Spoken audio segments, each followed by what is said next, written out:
Hello दोस्तों, मैं शुभम कुमार संपूर्ण जीके में आप लोग का बहुत बहुत स्वागत है।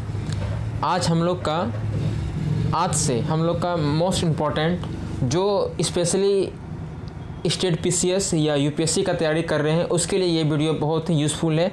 और जो सामान्य जो जनरल कंपटीशन का भी कर रहे हैं, जैसे कि आपका दरोगा वगैरह हो गया, तो ये सब में भी आपका ये इतिहास का सीरीज बहुत ही ज़्यादा कारगर सिद्ध होगा। तो आप लोग इस वीडियो को ज़रूर देखें। और हमारा ये देखिए लगभग 30,000 से प्लस प्रश्नों का संग्रह रहेगा। मतलब जितना भी हिस्ट्री में प्रश्न बन सकता है उसका ये सारा इसमें आप लोग को इस वीडियो में देखने के लिए मिलेगा। ये वीडियो लगभग आपका 50 से 55 सीरीज आएगा, ठीक है। पूरा डिटेल के साथ हमारा वीडियो होगा। तो आज से हम लोग का ये सेशन स्टार्ट होने जा रहा है। अगर वीडियो आप लोग को अच्छा लगे तो लाइक और सब्सक्राइब जरूर कीजिएगा, और कमेंट्स में भी अपना आप जवाब दीजिएगा कि कहाँ और किस सब्जेक्ट का लाना चाहिए, ठीक है। तो देखिए हमारा टॉपिक कौन कौन सा होगा। इसमें जो भी क्वेश्चन रहेगा वो यूपीएससी, बीपीएससी और यूपी पीसीएस और छत्तीसगढ़, उत्तराखंड, मध्य प्रदेश सभी का संग्रह है। ये सिर्फ बिहार का ही नहीं है, ये हर स्टेट का ये संग्रह है। ये देखिए उसमें से कौन कौन सा टॉपिक हमारा रहेगा। देखिए यूरोपीय कंपनी का आगमन है, और ईस्ट इंडिया कंपनी है, बंगाल का नवाब है, क्षेत्रीय राज पंजाब, मैसूर गवर्नर जनरल, और ये सब हमारा 1857 जन आंदोलन है, शिक्षा का विकास है, प्रेस का विकास है, और इतना ये सब हमारा एक एक टॉपिक हर एक वीडियो में आपका रहेगा। ये 18 टॉपिक इधर हो गया। फिर ये मार्ले मिंटो सुधार है, और दिल्ली दरबार है, कांग्रेस का लखनऊ अधिवेशन है, होम रूल है, गांधी जी के गांधी एवं उनके प्रारंभिक आंदोलन, किसान आंदोलन, ये सब देखिए इतना टॉपिक हमारा खिलाफत आंदोलन है, असहयोग आंदोलन, ये सारा सब कुछ हमारा स्टार्ट होगा। टोटल का हर एक टॉपिक पे हर एक वीडियो रहेगा, ठीक है। ये टोटल लगभग 55 टॉपिक है, लगभग समझिए कि 55 से 60 वीडियो रहेगा। टोटल आपका इतिहास, मॉडर्न हिस्ट्री पूरा कंप्लीट हो जाएगा, ठीक है। और ये घटना चक्र है, और घटना चक्र किसी भी स्टेट पीसीएस के लिए ये समझिए कि एक तरह से रामबाण सिद्ध होता है, ठीक है। किसी भी स्टेट पीसीएस का अगर बात करें,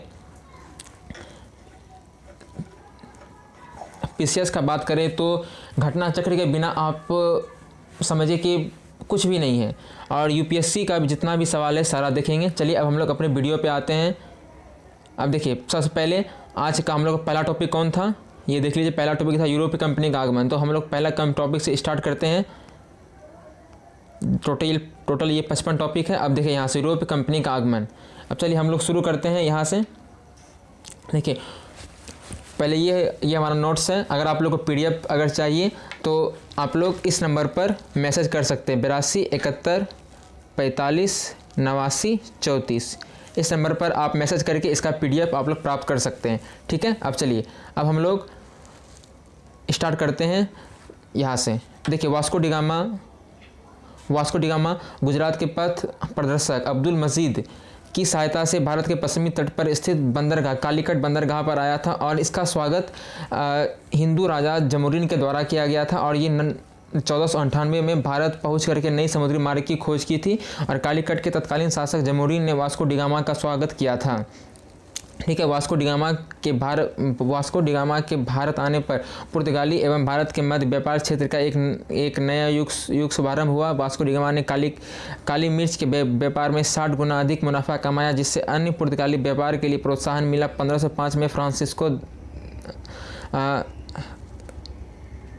ने भारत में प्रथम पुर्तगाली वायसराय बनकर के आया। यहाँ से देखिए ये इंपॉर्टेंट आप लोग रखिएगा, ठीक है। फ्रांसिस्को ये प्रथम वायसराय बनकर के आया था, भारत में प्रथम पुर्तगाली वायसराय बनकर के आया था, ये आप लोग याद रखिएगा। व्यापारिक हितों में प्रक्षेप में हिंद महासागर में प्रभुत्व स्थापित करने के लिए अल्मीडा ने ब्लू वाटर पॉलिसी अर्थात शांत जल की नीति का प्रतिपादन किया था।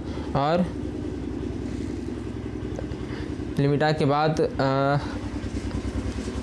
1509 में कौन आया था, सबसे पहले कौन आया, देखिए इसे याद करने का, ब्लू वाटर पॉलिसी, ठीक है। Blue water policy. और अल्मीडा के बाद अल्फांसो द अल्बुकर्क 1509 ईस्वी में गवर्नर बनकर के आया। उसने 1510 ईस्वी में बीजापुर के शासक यूसुफ आदिल शाह से गोवा को छीन कर अपने क्षेत्र में मिला लिया, और इसे भारत में पुर्तगीज शक्ति का वास्तविक संस्थापक माना जाता है। किसे माना जाता है? तो अल्बुकर्क को वास्तविक संस्थापक माना जाता है। अल्बुकर्क ने 1511 ईस्वी में दक्षिण पूर्वी एशिया की महत्वपूर्ण मंडी मलक्का पर 1515 में फारस की खाड़ी के मुहाने पर स्थित हरमुज पर अधिकार कर लिया। ठीक है, किसने अधिकार किया था? तो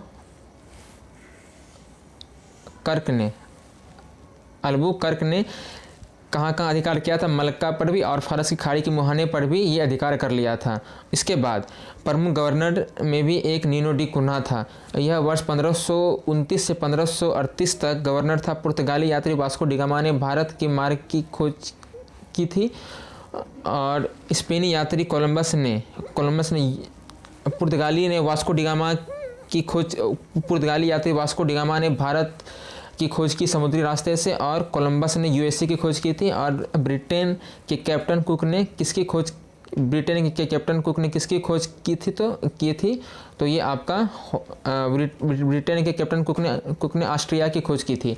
तथा हॉलैंड के तस्मान ने वान डीमेंस लैंड वर्तमान तस्मानिया तथा न्यूजीलैंड की खोज की।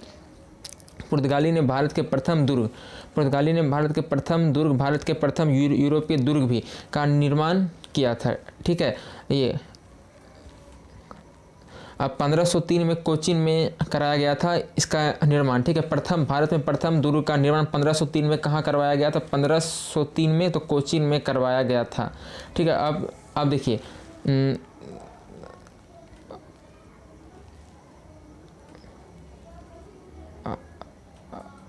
अंजीदीब एवं कन्नानौर के पुर्तगाली दुर्गों का निर्माण फ्रांसिस्को दी अल्मीडा द्वारा 1505 ईस्वी में कराया गया था। मध्यकाल में स्थित भारत के व्यापार संबंध स्थापित होने वाले पुर्तगाली थे। ठीक है, मध्यकाल में सर्वप्रथम भारत से व्यापार संबंध स्थापित करने वाले प्रथम पुर्तगाली ही थे। और भारत में यूरोपीय व्यापारी कंपनी का आगमन यूरोपीय व्यापारी कंपनी का आगमन कैसे हुआ था, ये भी आप लोग का सीरीज वाइज आप लोग के एग्जाम में रहता है। ठीक है, पहले कौन थे? तो पुर्तगीज थे, फिर डच थे, फिर ब्रिटिश थे, फिर डेनिश थे, या उसके बाद फिर फ्रांसीसी थे। और सबसे अधिक संघर्ष अंग्रेज और फ्रांसीसी के बीच ही हुआ था। भारत में पुर्तगाली का सबसे पहले 1498 में आए थे। उसके बाद सबसे पहले भारत में आए, सबसे अंत में भी गए। ठीक है, सबसे पहले 1498 में भारत आए, फिर 1961 में सबसे अंत में गए। और ये 1961 में गोवा का पुर्तगाली गवर्नर कौन था? तो मैनुअल थे। ठीक है, और मैनुअल वसालो ए सिल्वा था। ठीक है, वसालो ए सिल्वा था। भारत की स्वतंत्रता प्राप्ति के दौरान गोवा का गवर्नर जनरल जोसे फाई फेरे ईसा बोसा था। ठीक है, देखिए यहाँ पे आपको ये दो नाम याद रखना है। 1961 में कौन था?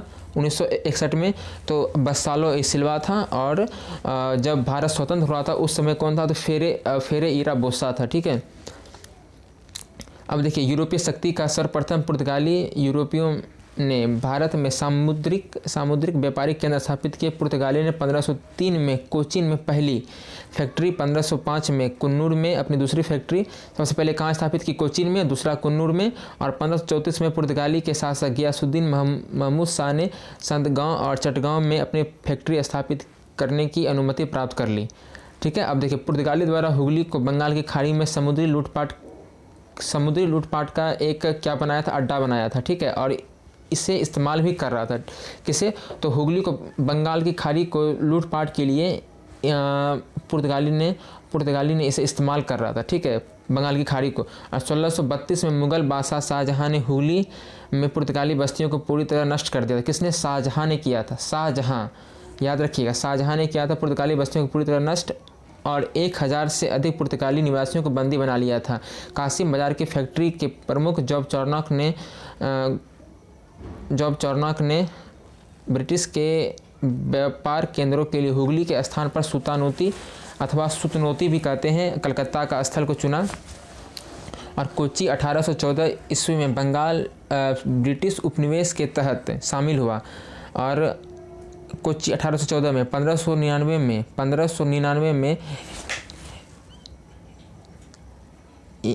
इंग्लैंड में एक मर्चेंट, ये एक कंपनी था। ठीक है, ये एक दल का स्थापना हुआ और ये इस कंपनी का नाम था क्या था, the governor and company of merchant of London trading into the East Indies company का स्थापना हुआ।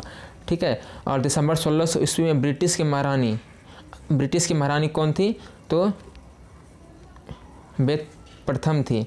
ठीक है। और इसी ने इसके पूर्व व्यापार के हेतु 15 वर्षों के लिए अधिकार पत्र प्रदान किया था। 15 वर्ष के लिए ही आप भारत से व्यापार कर सकते हैं, ये कंडीशन था। इस दौरान भारत का बादशाह कौन था, अकबर था।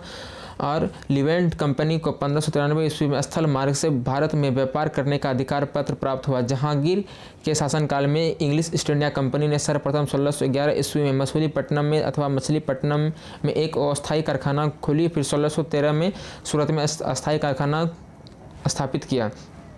सूरत में डचों द्वारा फैक्ट्री 1616 में, जबकि फ्रांसीसियों द्वारा 1668 में स्थापित की गई। ठीक है। सूरत में डच द्वारा 16, सबसे पहले देखिए ब्रिटिश ने 1613 में स्थापित किया और 1616 में सूरत में डच ने स्थापित किया और फ्रांसीसी ने 1668 में स्थापित किया, सूरत में ही। अब थॉमस वेस्ट सूरत में क्यों कर रहा था, क्योंकि वो समुद्री मार्ग के लिए सबसे अच्छा जगह था। थॉमस वेस्ट नामक ब्रिटिश अधिकारी ने अंग्रेजों को स्वाली स्थान पर हराया। ठीक है। और 1661 में सम्राट चार्ल्स द्वितीय का विवाह पुर्तगाली राजकुमारी कैथरीन से हुआ और जिससे कि बम्बई उपहार स्वरूप प्रदान किया गया। और 1668 में 10 पाउंड वार्षिक किराए पर कंपनी को दिया गया था, भाड़े पर, रेंट पे। ठीक है, किराए पर। बम्बई के अंग्रेज गवर्नर जॉन चाइल्ड ने 1688 ईस्वी में बम्बई और पश्चिमी तट के समुद्री मुगल बादशाहों का घेरा डाला तथा मक्का जाने वाले हज यात्रियों को बंदी बनाने का प्रयास किया। फलस्वरूप जिंदा पीर आप लोग समझ गए होंगे कौन है, ने भारत से निष्कासित करने का आदेश दिया। ठीक है, भारत से निष्कासित करने का आदेश दिया। और प्रथम कर्नाटक युद्ध कब हुआ था, 1746 से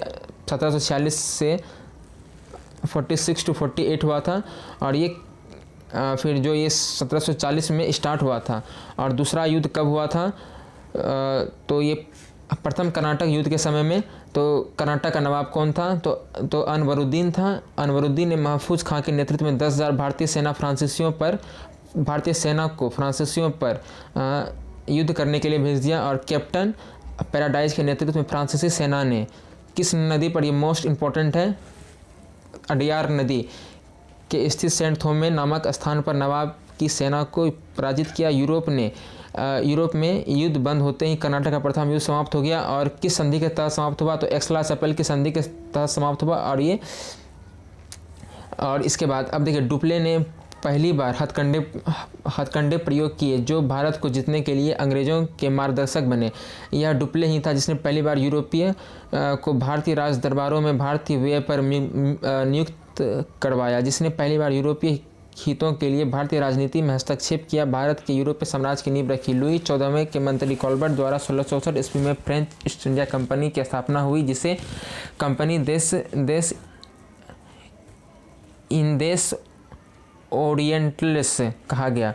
ठीक है, ये आप लोग याद रखिएगा। और फ्रांसीसी कंपनी का निर्माण राज्य द्वारा हुआ और राज्य का ही सारा खर्च देता था। 1667 ईस्वी में फ्रांसिस केरो के नेतृत्व में एक दल जो भारत के लिए रवाना हुआ, जिसने 1668 में सूरत में अपनी पहला व्यापारी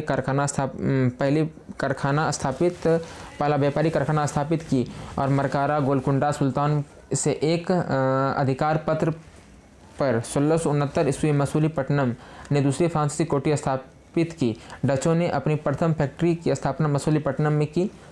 और डचों की बंगाल में पहली कंपनी पिपली में 1627 में स्थापित हुई।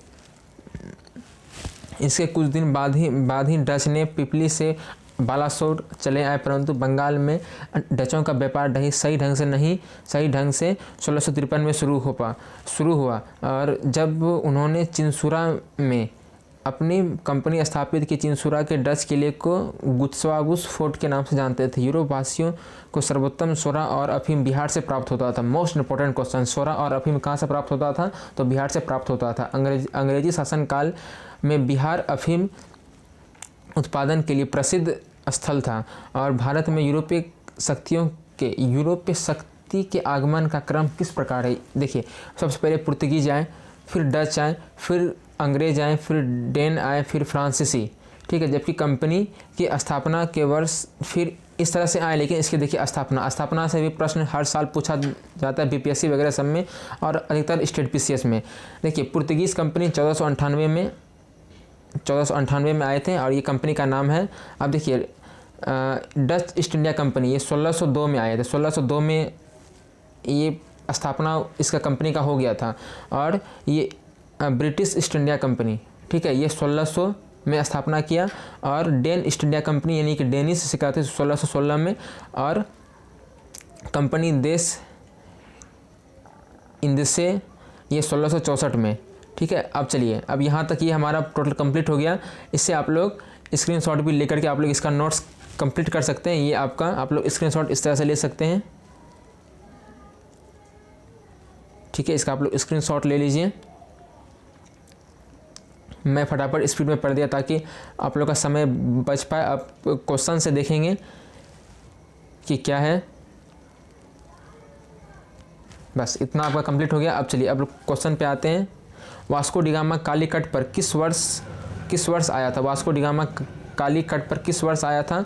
तो ये 1498 में आया था। 1498 में आया था। अगला प्रश्न देखते हैं। अगला प्रश्न ये आपका ये पूरा डिटेल है इसका। देखिए, मध्यकाल में सर्वप्रथम भारत से संबंध स्थापित करने वाले पुर्तगीज थे। पुर्तगीज वास्को डिगामा पश्चिमी तट पर स्थित बंदरगाह पर 20 मई 1498 को पहुंचा था। उसने यहां पहुंचकर भारत के समुद्री मार्ग की खोज की। कालीकट के तत्कालीन शासक जमोरी ने वास्को डिगामा का स्वागत किया था। पुर्तगाली वायसराय ने भारत में कालीकट, गोवा, दमन, हुगली बंदरगाहों पर अपनी व्यापारिक कोठियाँ स्थापित की। 1505 में अल्फांसो दी अल्मीडा भारत के प्रथम पुर्तगाली वायसराय एवं गवर्नर बनकर के आए थे। व्यापारिक हितों के परिप्रेक्ष्य में हिंद महासागर में प्रभुत्व स्थापित करने के लिए अल्मीडा ने ब्लू वाटर पॉलिसी अर्थात शांत जल की नीति का प्रतिपादन किया था। अब देखिए, नीचे सवाल है, निम्न में से कौन? अब मैं डिटेल ऊपर पूरा हो चुका है, अब सिर्फ मैं सवाल पे आऊँगा, ठीक है। अब ये देखिए सवाल, ये उत्तराखंड पीसीएस में पूछा गया सवाल है। निम्न में से नीले जल योजना ब्लू वाटर पॉलिसी किससे संबंधित है? ब्लू वाटर पॉलिसी, तो ये option number A B C D में कौन सा हो जाएगा? Option number A B C D में ये आपका ऑप्शन नंबर ए हो जाएगा, ठीक है, ऑप्शन नंबर ए। अब चलिए अगला सवाल। मध्यकाल में सर्वप्रथम भारत से संबंध स्थापित करने वाले प्रथम कंपनी कौन थे? तो ये कौन थे? तो पुर्तगीज थे, ठीक है, पुर्तगीज। ये देखिए किस में यूपीपीसीएस 1990, 1993 और 2000, 2007 और 2004। ये देखिए लगातार 5 बार पूछा गया सवाल है। वास्को डिगामा भारत कब आया था? तो ये 1498 में भारत आया था। ये देखिए यूपीपीसीएस प्री 1992 और ये Madhya Pradesh public service commission में भी आया था, तो ये 1995 में। चलिए, पुर्तगाली उपनिवेश का प्रथम वायसराय भारत में कौन हुआ? पुर्तगाली उपनिवेश का प्रथम वायसराय भारत में कौन हुआ? तो अल्मीडा, ठीक है। ये बीपीएससी में पूछा गया सवाल था। ऑप्शन नंबर सी कंप्लीट हो जाएगा, सही।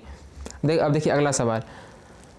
निम्नलिखित में से वास्को डिगामा का कालीकट में स्वागत किया था किसने किया था? तो जमोरिन ने किया था, ठीक है। ये हिंदू राजा जमोरिन था।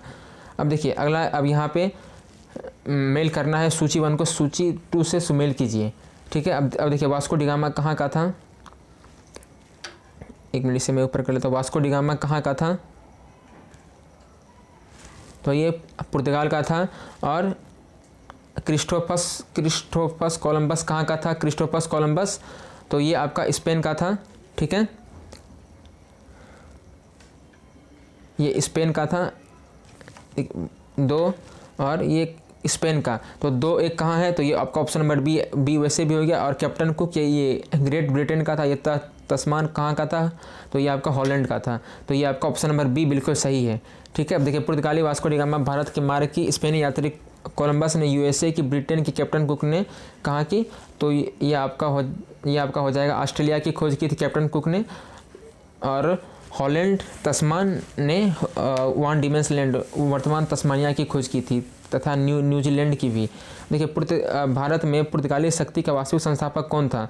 वास्तविक संस्थापक तो ये अल्बुकर्क था। ये यूपी लोअर में पूछा गया था प्री 2003 में। तो ये ऑप्शन नंबर बी सही है। तो ये इसका पूरा डिस्कशन है जो कि ऊपर में हो चुका है, ठीक है। भारत में यूरोपीय शक्ति के प्रवेश के संदर्भ में निम्न में से कौन सा कथन सही है? ठीक है, कौन सा कथन सही है। अब देखिए, देख लीजिए। पहला, पुर्तगाली ने 1499 में गोवा पर कब्जा किया था। ये पहला ही कथन ये सही नहीं है, ठीक है। पहला ही कथन ये सही नहीं है। ऑप्शन नंबर ए बिल्कुल सही है। ये देखिए 2003 में पूछा गया सवाल, 2003 में पूछा गया सवाल है आईएएस के, ठीक है, प्री में। अब देखिए, पुर्तगाली ने भारत में निम्नलिखित में से किस स्थान पर प्रथम दुर्ग का निर्माण किया था। तो ये कोचीन में, ठीक है, कोचीन में। कोचीन कहाँ है, तो ये केरल में है, ठीक है। 1503 में करवाया था। अब देखिए अगला सवाल है, किस यूरोपीय ने भारत में प्रथमतः सामुद्रिक व्यापारिक केंद्र स्थापित की थी। किस यूरोपीय ने भारत में प्रथम सामुद्रिक व्यापारिक केंद्र स्थापित की थी। अंग्रेज, फ्रांसीसी, पुर्तगाली और डच। कौन, तो ये पुर्तगाली ने सामुद्रिक व्यापारिक केंद्र स्थापित किया था। उत्तराखंड पीसीएस में पूछा गया सवाल है। देखिए, यूरोपीय शक्ति के सर्वप्रथम पुर्तगाली व्यापारी ने भारत में सामुद्रिक व्यापारिक केंद्र स्थापित किए। भारत में पुर्तगाली वायसराय फ्रांसिस्को दी अल्मीडा ने 1509 में द्वीप पर अधिकार कर लिया। द्वीप पर अधिकार के साथ ही पुर्तगाली हिंद महासागर में सबसे अधिक शक्तिशाली बन गया था, ठीक है। द्वीप पर अधिकार करने के बाद ये सबसे शक्तिशाली बन गया था और इसकी नौसेना बहुत ही खतरनाक थी, ठीक है। अब देखिए, बंगाल की निम्नलिखित फैक्ट्रियों में से जो एक पुर्तगाली द्वारा स्थापित की गई थी। पुर्तगाली द्वारा कौन सा स्थापित किया गया था, तो ये हुगली, ठीक है। ऑप्शन नंबर सी बिल्कुल सही हो जाएगा, ठीक है। यूपी पीसीएस में पूछा गया सवाल 2004 में। अब देखिए, ये इसका पूरा है। पुर्तगाली गवर्नर नीनो डी कुन्हा ने मद्रास के निकट सेंथोमी और बंगाल के हुगली में पुर्तगाली बस्तियों को स्थापित कर भारत के लिए पूर्वी समुद्री तट और पुर्तगाली वाणिज्य का विस्तार किया। 1534 ईस्वी में पुर्तगाली ने बंगाल का शासक गियासुद्दीन महमूद शाह ने सतगांव और चटगांव में अपनी फैक्ट्री स्थापित करने की अनुमति प्राप्त कर ली। इसके बाद संपूर्ण बंगाल में बहुत सी बस्ती पुर्तगालियों का स्थापित कर दी गई थी, ठीक है। चलिए अब अगला आते हैं। अगर पूछे कि श्रीरामपुर किसका था, तो ये डेनिश का प्रमुख केंद्र था, ठीक है। श्रीरामपुर डेनिश का प्रमुख केंद्र था। देखिए अगला सवाल है, पांडिचेरी जो कि वर्तमान में पुडुचेरी कहा जाता है के संदर्भ में निम्नलिखित में से कथन पर विचार कीजिए। पांडिचेरी पर कब्जा करने वाली पहली यूरोपीय शक्ति पुर्तगाली थे, ठीक है। पांडिचेरी पर कब्जा करने वाले दूसरे यूरोपीय शक्ति फ्रांसीसी थे। अंग्रेजों ने कभी पांडिचेरी पर कब्जा नहीं किया। तो ये ऑप्शन नंबर केवल एक सही होगा, ठीक है। ऑप्शन नंबर ए। देखिए, पांडिचेरी सर्वप्रथम पुर्तगालियों का उपनिवेश स्थापित रहा था, ठीक है। इस पांडिचेरी में इसके बाद डेंस और डचों ने अपनी व्यापारिक कोठियों स्थापित की, जिसके बाद 1673 ईस्वी में फ्रांसीसियों ने यहाँ अपनी बस्ती स्थापित की। अंग्रेजों ने पांडिचेरी 1793 ईस्वी में कब्जा कर लिया, ठीक है। पेरिस की संधि के तहत ये फ्रांस को सौंप दिया गया था। देखिए अगला सवाल है, हुगली को बंगाल की खाड़ी में समुद्री लूटपाट के लिए किसने अड्डा बनाया था। तो पुर्तगाली ने बनाया था। ये सब हो गया है। देखिए, बंगाल की खाड़ी में समुद्री डकैती हेतु हुगली का उपयोग कौन करता था, समुद्री डकैती हेतु, तो ये पुर्तगाली के द्वारा किया जाता था, ठीक है। चलिए अब अगला देखते हैं सवाल।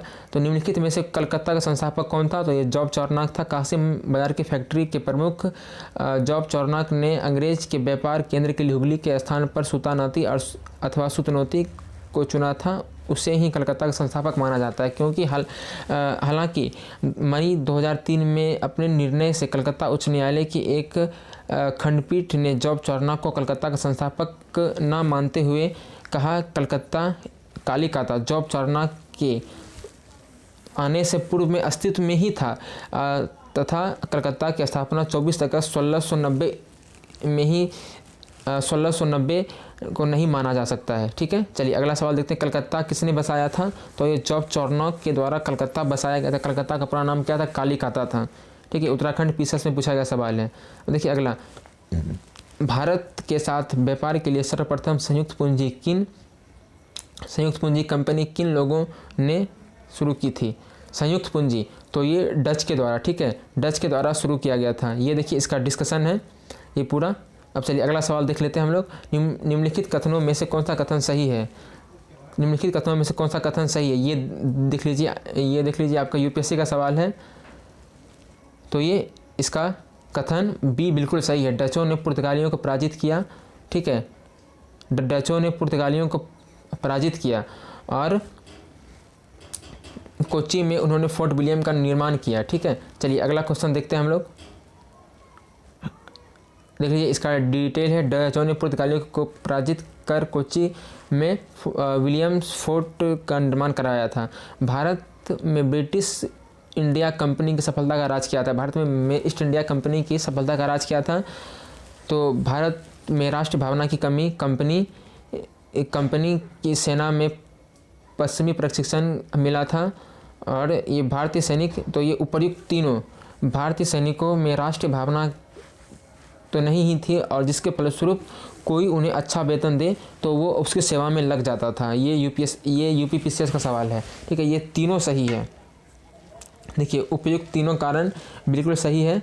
देखिए अगला सवाल है, निम्नलिखित ब्रिटिश कंपनियों में से किसने भारत में व्यापार करने का पहला अधिकार पत्र प्राप्त हुआ? किसे व्यापार करने के लिए, ब्रिटिश कंपनियों में से किसे भारत में व्यापार करने के लिए अधिकार पत्र प्राप्त हुआ था?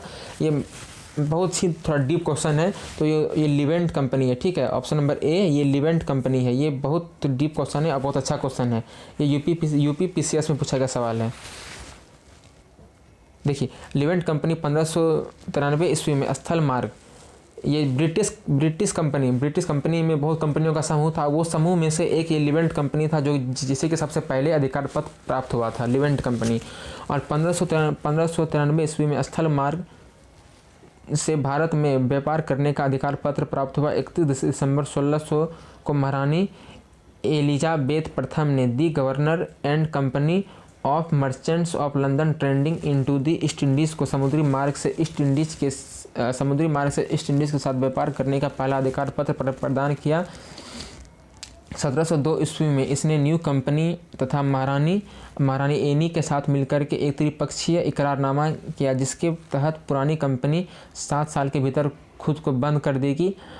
तथा 1709 ईस्वी में दोनों कंपनियों मिलकर एक नए नाम United Company of Merchant of England Trading to East Indies Company के रूप में अपने व्यापार को बढ़ाएगी।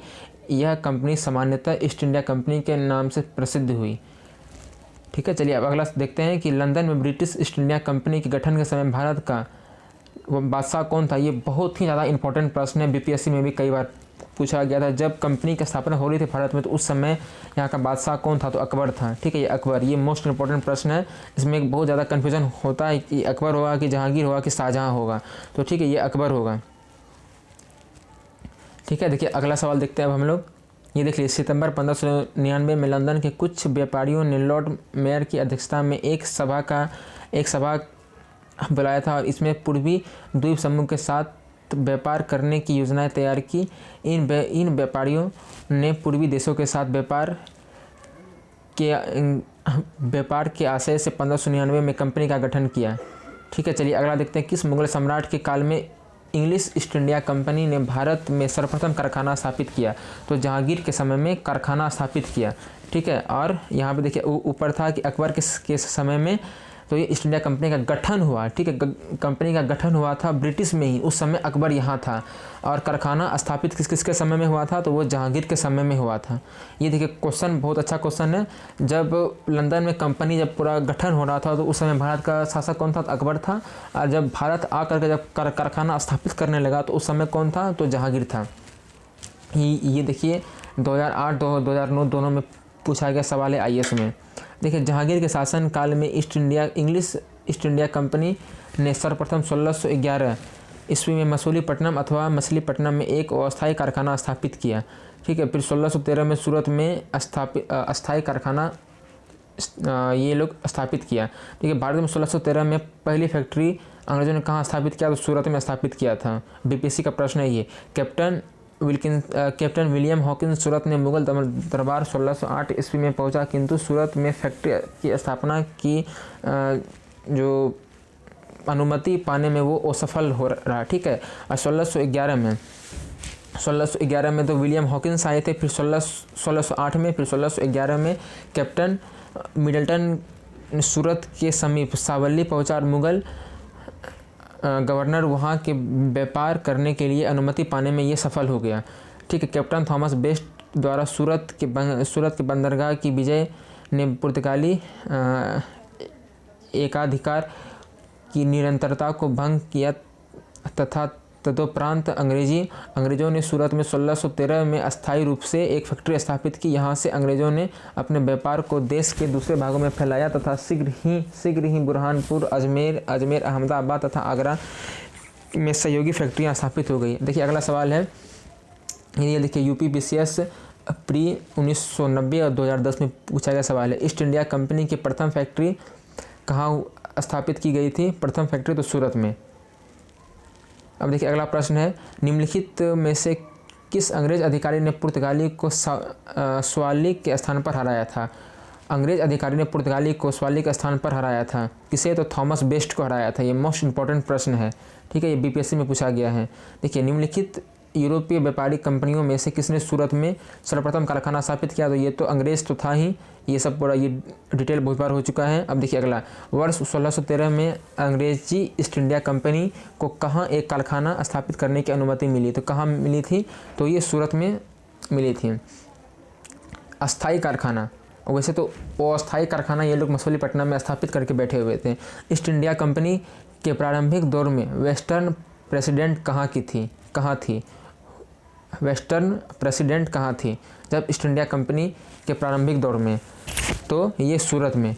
एमपीपीसीएस में पूछा गया सवाल है। ईस्ट इंडिया कंपनी के आरंभ में सूरत को प्रेसिडेंसी बनाया था, बाद में यह बॉम्बे स्थानांतरित कर दिया गया।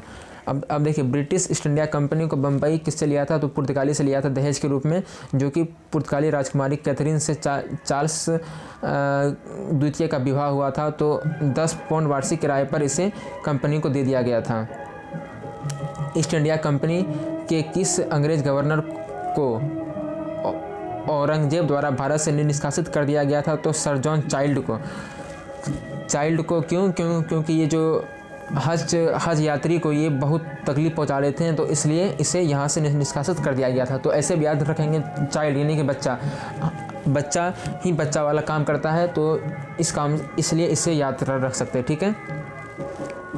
बम्बई के अंग्रेज गवर्नर सर जॉन चाइल्ड ने 1688 ईस्वी में बम्बई और पश्चिमी समुद्री तट के मुगल बादशाहों का घेरा डाला तथा मक्का जाने वाले हज यात्रियों को बंदी बनाने का प्रयास किया। फलस्वरूप उसे औरंगजेब ने भारत से निष्कासित करने का आदेश दिया। मुगल शासक के सामने में उसे विवश होना पर अंततः उसे माफ़ी मांगनी पड़ी। निम्नलिखित में से प्रथम कर्नाटक युद्ध का तत्कालीन कारण क्या था? तो ये राजगद्दी का जंग था, ठीक है। और ये ऑस्ट्रिया के राजगद्दी का जंग था, प्रथम कर्नाटक युद्ध। और ये किस संधि के तहत समाप्त हुआ था? तो ये एक्सला-सापल संधि के तहत समाप्त हुआ था। दूसरा कर्नाटक युद्ध ये पांडिचेरी की संधि के तहत समाप्त हुआ था, और तीसरा पेरिस की संधि के तहत समाप्त हुआ था। अगला सवाल देखते हैं, ये सब हो गया है। कर्नाटक युद्ध किन के मध्य हुआ था? तो अंग्रेज व फ्रांसीसी के मध्य हुआ था, ठीक है। अगला सवाल देखते हैं, सूची 1 को सूची 2 से सम्मिलित कीजिए। प्रथम कर्नाटक युद्ध में क्या हुआ था? तो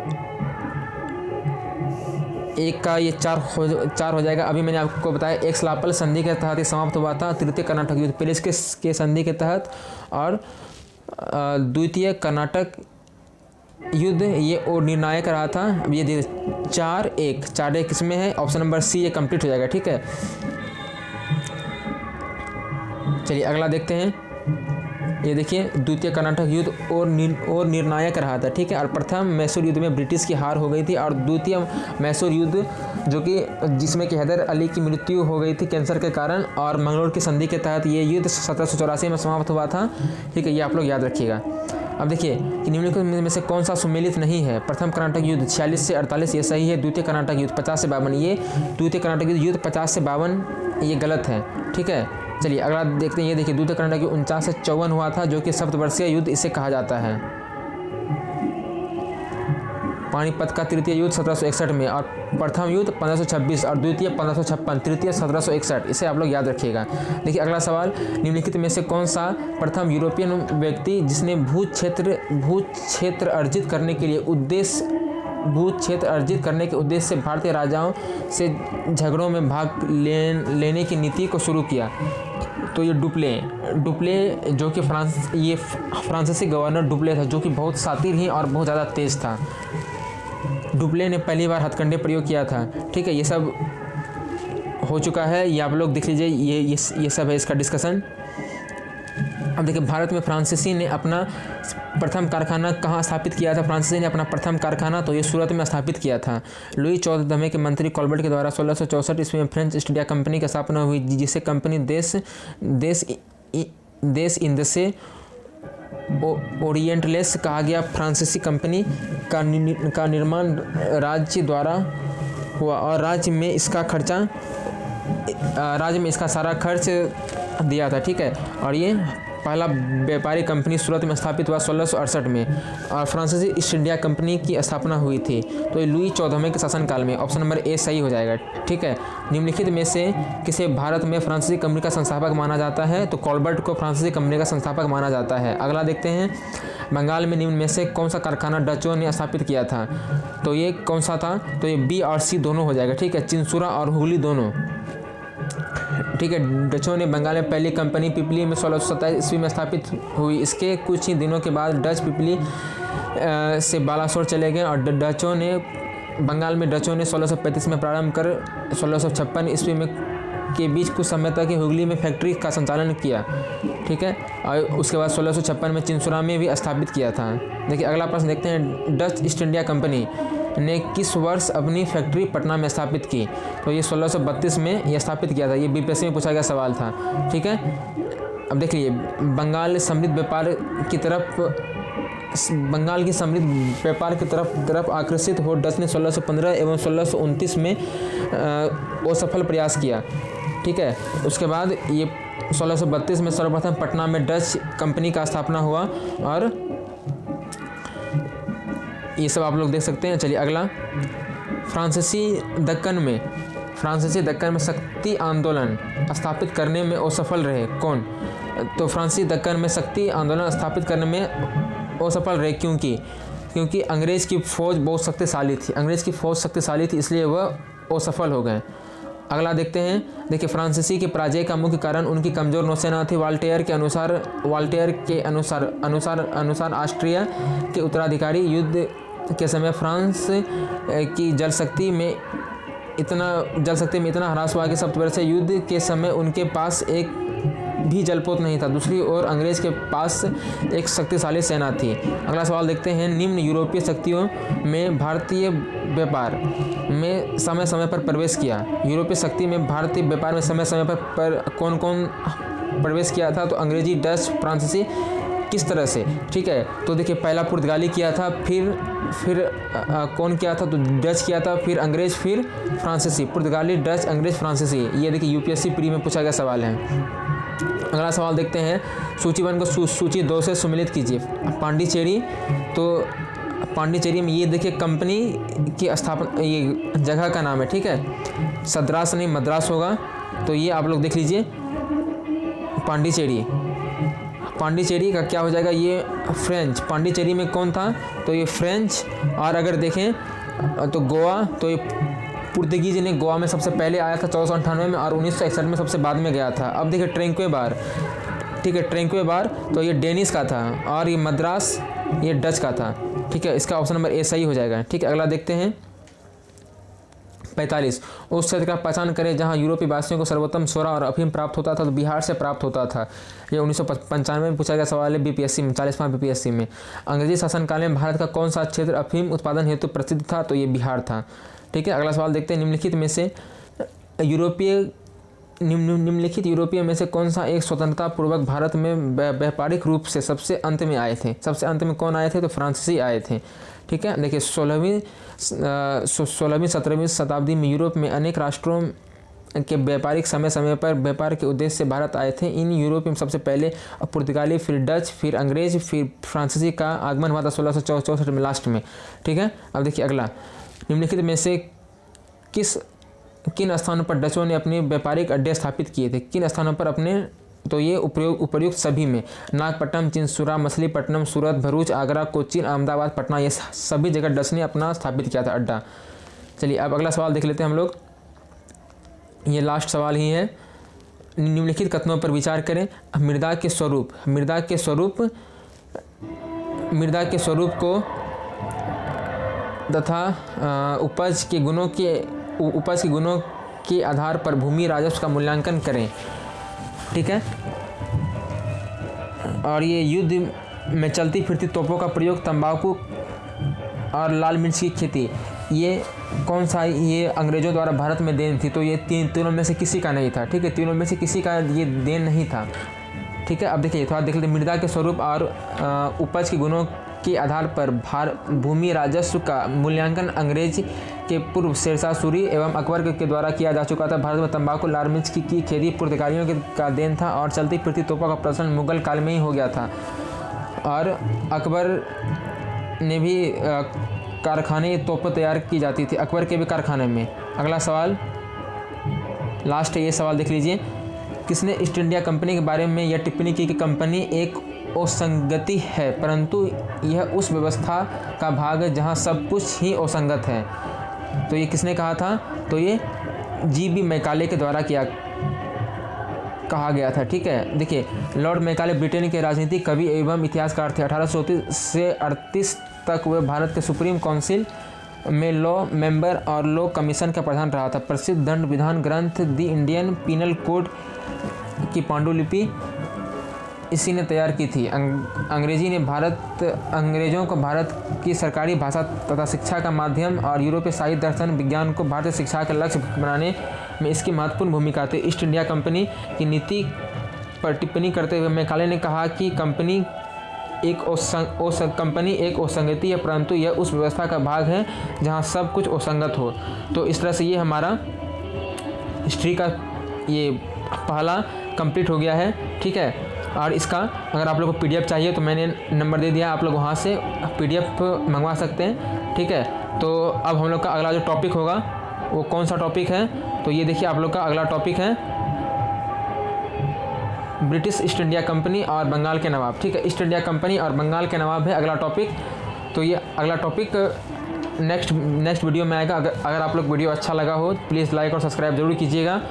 और हिस्ट्री, पॉलिटी, ज्योग्राफी और जो भी आपको सब्जेक्ट चाहिए आप लोग कमेंट में जवाब दीजिएगा। और आप लोग वीडियो कैसा लगा, कोई कमी है तो आप लोग इसका जवाब भी कमेंट में दीजिएगा। मैं वो कमी को सुधार करने का कोशिश करूँगा। धन्यवाद।